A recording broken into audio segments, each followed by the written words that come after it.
Did you know that many individuals believe remaining consistently active is the secret to aging gracefully?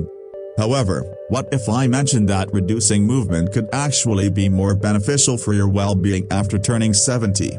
Today's society urges us to keep moving, stay engaged, and never slow down. Yet, studies are revealing something unexpected that could change how you navigate your golden years.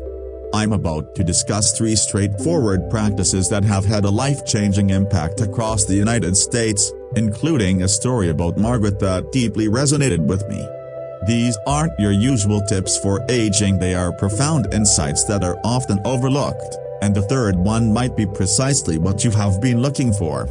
Before we dive in, please share your city in the comments below. I'd love to know where you are tuning in from. Don't forget to like this video and subscribe for more transformative insights. First, let's talk about the art of mindful rest. I want to share something that recently broadened my perspective. While at a community center in Chicago, I encountered David, a 75-year-old ex-marathon runner. What he shared with me was enlightening. He said, "I spent my entire life believing that being more active equated to better health, but now I realize I was mistaken." David took pride in being the most active individual in his retirement community. He would run in the morning, play tennis in the afternoon, and take evening strolls. Despite this vigorous routine, he found himself perpetually fatigued, experiencing joint pain and, surprisingly, an increase in his blood pressure. Then, an unexpected turn of events occurred.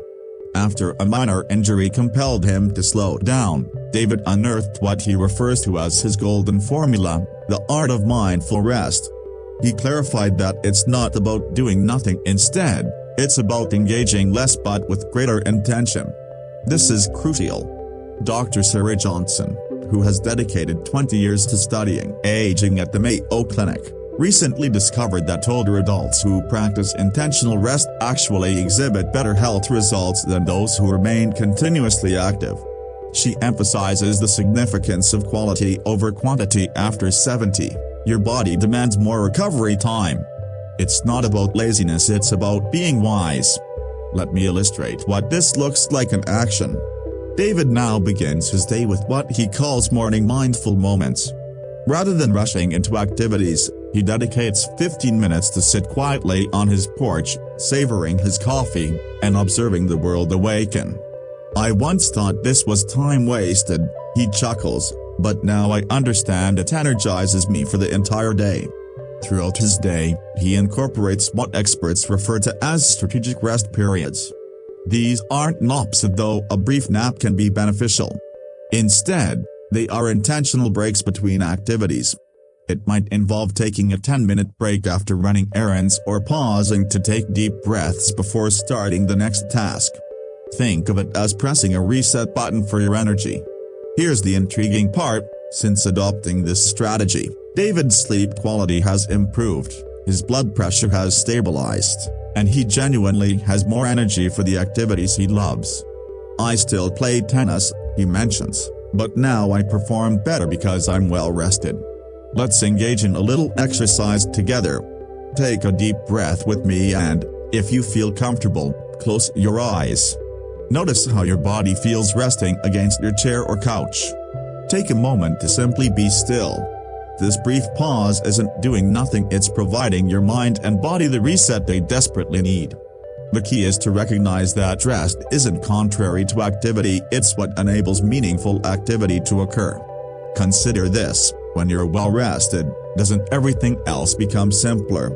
Your movements become more deliberate, your thoughts are clearer, and you actually relish what you're doing instead of just trudging through it. Dr. Johnson's research indicates that individuals who practice mindful rest report a 40% boost in their daily energy levels. Additionally, they demonstrate improved balance, enhanced cognitive functions, and stronger social connections. This is because when you're not exhausted, you're able to be fully present in all your activities. If you wish to try this approach for yourself, begin with small steps. Tomorrow morning, before plunging into your day, take just 5 minutes to sit in silence. Don't plan or fret, simply exist in the moment. Observe how differently your morning unfolds. That's your initial step into the art of mindful rest. Remember, moving less doesn't imply abandoning activity, it signifies engaging in activities with greater purpose. As David succinctly puts it, I'm not doing less with my life, I'm living more by doing less.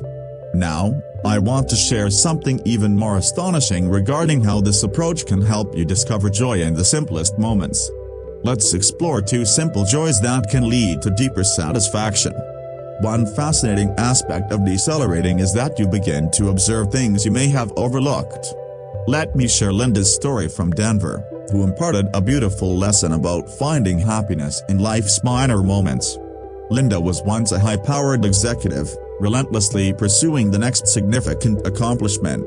Even after her retirement at 73, she maintained that same mindset, filling her schedule with grand plans and activities. I thought I needed monumental moments to feel fulfilled, she told me with a gentle chuckle. I couldn't have been more wrong. Her perspective transformed when she decided to start a small garden on her patio, and not an extensive project, just a few pots of herbs and flowers. Initially, she questioned the significance of such a simple endeavor, but then something remarkable occurred. Each morning, while watering her plants, she began to notice the details, how the sunlight glimmered on the dew, the subtle shifts in the leaves, and the gentle movement of the plants in the morning breeze. It felt like I was discovering an entirely new world, she said, right in my own backyard. These tiny moments, these simple observations, began to fill her with a joy she had never known while in pursuit of larger goals. A recent study by the Positive Aging Project revealed something intriguing. Individuals over 70 who derive satisfaction from simple daily experiences report 60% higher life satisfaction than those who are always in search of significant achievements. Consider this carefully, it's the small, everyday moments that enrich life, not the grand events. Allow me to share 3 straightforward strategies for uncovering these joyful moments, which Linda refers to as her happiness anchors. They have not only transformed her life but have positively impacted many others I have shared them with. First, try what Linda calls the morning marvel. Each morning, find one small thing that captures your attention, and maybe it's the warmth of sunlight on your skin, the taste of your morning coffee, or the sounds of birds chirping outside your window. Fully acknowledge it, don't rush past it, and allow yourself the permission to relish it. Second, engage in what we term sensory moments. Throughout your day, take occasional pauses to deeply experience one of your senses. Feel the texture of your favorite sweater, inhale the fresh air following a rain shower, or listen to the soothing hum of your home. These moments are more than mere observations, they're gateways to joy. Third, and this is my favorite tip, create what Linda describes as connection spots. These are simple, regular moments of connection, either with others or with yourself.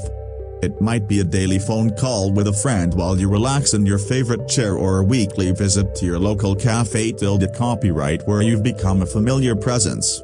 The wonderful aspect of these practices is that they genuinely alter the way our brains function. Dr. Robert Lewis at the Center for Aging Studies discovered that individuals who consistently acknowledge and appreciate small pleasures exhibit improved memory, better moods, and even stronger immune systems. It's not just about feeling good, it's about enhancing your quality of life. Let's take a moment right now to observe our surroundings.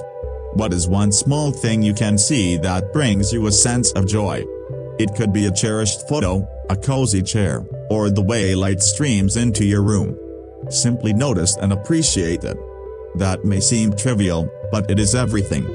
Linda now realizes that her happiest moments are not tied to the significant events she once sought. They reside in her morning gardening routine, the taste of fresh herbs she cultivates, and the friendly waves exchanged with neighbors as they pass by. I once believed joy was something you had to pursue, she reflects. Now I understand it's something you must simply notice. What's beautiful about this mindset is that anyone can embrace it, anytime and anywhere. No special tools, hefty budgets, or extensive time commitments are necessary. All you need is to open your eyes and heart to the simple joys already present in your life. Before I discuss our third practice, which builds seamlessly upon this one, I'd like to ask, what small joy have you observed today? Perhaps it's something you typically take for granted. Finally, let's explore living with gratitude. Let me take you to a quaint coffee shop in Boston, where I meet Bob, an 84-year-old who completely reshaped my understanding of gratitude. Every morning at 7 a.m., you can find him at his usual table, sipping his coffee and jotting notes in a small notebook. Want to know what truly enriches life? He asked me one morning, sliding his notebook across the table. Inside, there were no elaborate plans or bucket lists. Instead, each page held simple notes. Today's coffee tastes particularly good. Sarah Collada, her voice always brings a smile. Watched the sunrise, reminding me how fortunate I am to see another day. What Bob discovered was more than mere gratitude, it was an entirely new way of experiencing life. When you're younger, he explained, you're always looking forward to the next big thing. But at my age, I realized the true treasure lies in cherishing what's already present. Recent studies have revealed something surprising. People who regularly practice gratitude have stronger immune systems, better heart health, and improved sleep quality. However, what's particularly interesting is that it's not about forcing yourself to feel thankful for everything, it's about recognizing what already brings you joy. Bob's morning ritual is elegantly simple. Before opening his notebook, he takes 3 deliberate sips of coffee. With each sip, he reflects on one thing he feels grateful for, nothing extravagant, just simple pleasures that make life enjoyable. Sometimes, he chuckles, I'm just thankful for this cup of coffee. Would you like to try something similar? It's changed the lives of many individuals I've shared it with. It's known as the evening gratitude ritual before sleep. Reflect on 3 small things from your day that brought you joy. Perhaps it was the soothing warmth of sunlight, a cozy chair, or a kind word from someone. Simply acknowledging these moments is all that is needed. Bob also taught me about what he refers to as gratitude connections.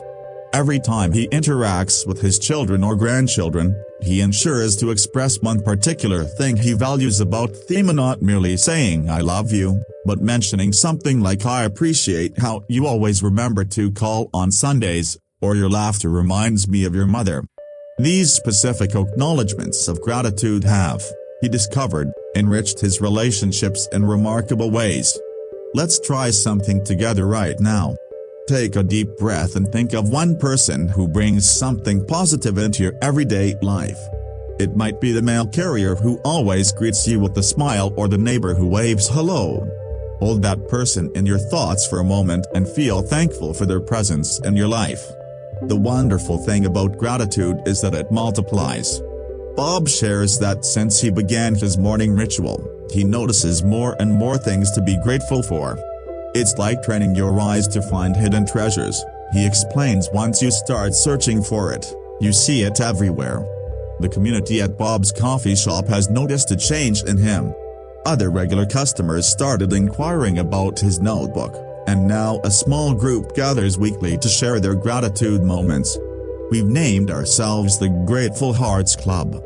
He chuckles, saying it sounds cheesy, but it truly works. Some mornings, Bob confesses it's tougher to find things to be grateful for, which is perfectly normal. However, he's discovered that even on challenging days, there is often something, the comfort of a familiar routine, the kindness of a stranger, or simply the gift of another day to experience life. Remember Margaret, whom we met her earlier? She recently joined Bob's morning coffee group. Amid moving less, finding joy in simple things, and practicing gratitude, she tells me, I've never felt more alive. Let's take a moment to reflect on your day thus far. What is one small thing you could jot down in your own gratitude notebook? It doesn't have to be significant or grand, it just needs to be genuine and true. As we reach the conclusion of our journey together, remember the lessons we learned from Margaret, David, Linda, and Bob.